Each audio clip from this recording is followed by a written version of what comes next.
Assalamualaikum, my name is Siti Aisyah binti Aludin with matrix ID CA20082.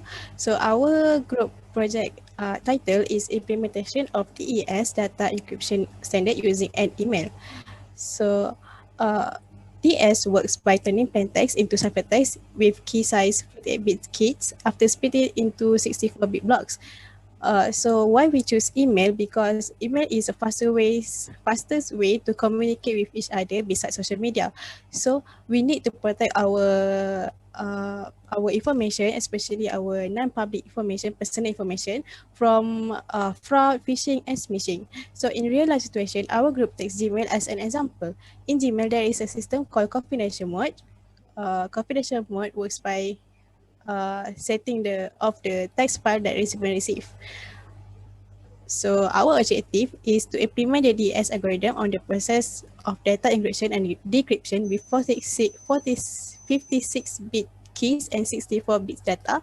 Second, to develop encryption decryption keys using DS. And third, to show DS can help email be more secure. Thank you. Assalamualaikum and hi. My name is Aina Safia Miti Jeffrey with matrix ID of CB20150. Now I will proceed to the process of DS algorithm where the first process is we choose the plain text that will be used and is divided into 64-bit blocks. And the second step is the initial permutation IP function will be carried out on the 64 bits plain text blocks. And the third step is the output of the IP will produce two halves of permuted block, which are 32 bits for left plain text and 32 bits for right plain text. The fourth step is each of the left plain text and right plain text will be performing the 16 rounds encryption process with a 56 bits key.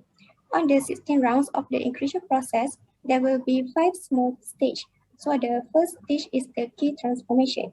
The process on discarding the original key of 64 bits to 56 bits by using permuted choice 1, and then the 56 bits key will be shipped for 16 rounds, and permuted choice 2 will be used to generate all 16 keys of 48 bits.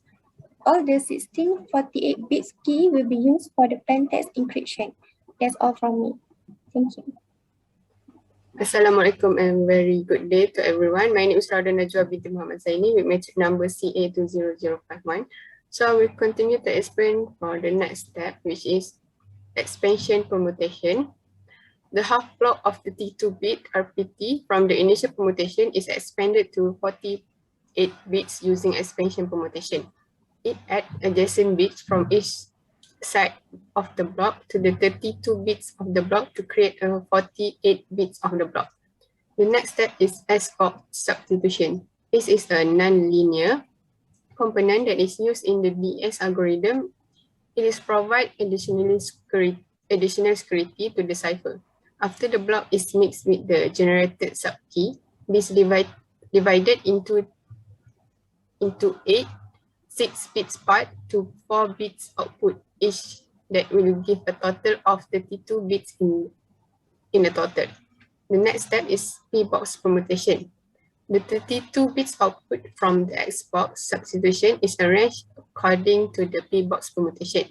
It is to ensure that the output of each S-box is spread across 4 different S-box for the next round of encryption. And the last step is XOR and swap. The XOR and swap. Next, then the LPT and RPT are rejoined and the combined block will be performing the final permutation based on the IP inverse box. And the last step, which is the 64-bit cipher text, is generated from the 64 bits plain text. So that's all from me. Thank you.